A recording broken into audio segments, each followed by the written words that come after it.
Danes bomo spoznali program Clockify, ki je namenjen sledenju in časovnemu pregledu naših poslovnih aktivnosti.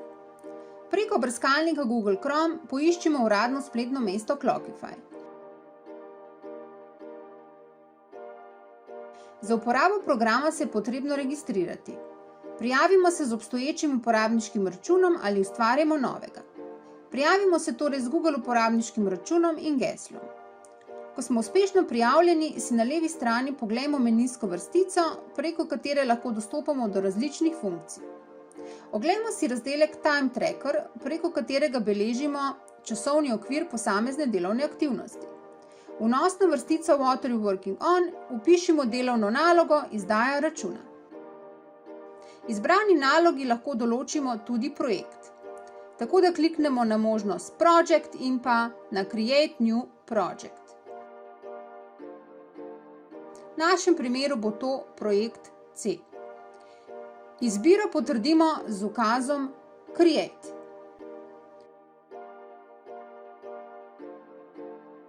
Oznake in valuta niso obvezni podatki, lahko pa jih določimo za lažje klasificiranje aktivnosti. Za pričetek merjenja časovnega intervala pritisnemo na ukaz Start. To je časovni interval, ki ga porabimo za opravljanje določene naloge. Merjenje prekinemo z ukazom Stop. In že se nam izpiše sistematičen pregled časovne aktivnosti. Ko želimo ponovno pričeti z opravljanjem iste naloge, kliknemo na ikono puščice.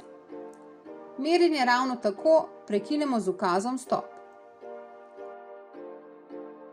V levem kotu se nam pojavi številčna oznaka, ki nam pove, kolikokrat smo opravljali nalogo. Na ikoni 3 pik imamo možnost Duplicate, torej podvojitve časovnika, ter možnost Delete, torej izbrisa časovnika. Poglejmo si razdelek Projects, na katerem lahko ustvarimo nov projekt. Projects nam omogoča kreiranje projektov in pregled nad njimi. Pri razdelku Team si oglejmo možnost vključevanja novih ekipnih članov. Na zavihku Add New Member lahko dodamo osebe in njihove e-naslove, ter jih na ta način povabimo k sodelovanju. Tako kot to lahko vidimo na primeru.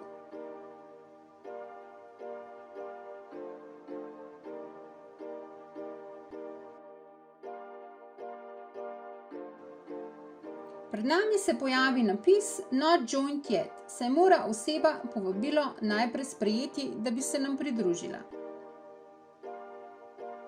Na razdelku Group lahko ustvarimo in poimenujemo skupino. V našem primeru smo jo poimenovali Razvojna ekipa. Potrdimo z ukazom Add. Za konec si še poglejmo možnost Settings, torej nastavitve, kjer imamo na zavihku Workspace priložnost ustvarjanja delovnega prostora. Na zavihku Profile lahko uredimo svoje profilne podatke. Na zavihku Clients dodamo imena oseb, ki opravljajo posamezne aktivnosti. Možnost Text, torej oznake, nam omogoča dodajanje oznak naši delovni aktivnosti.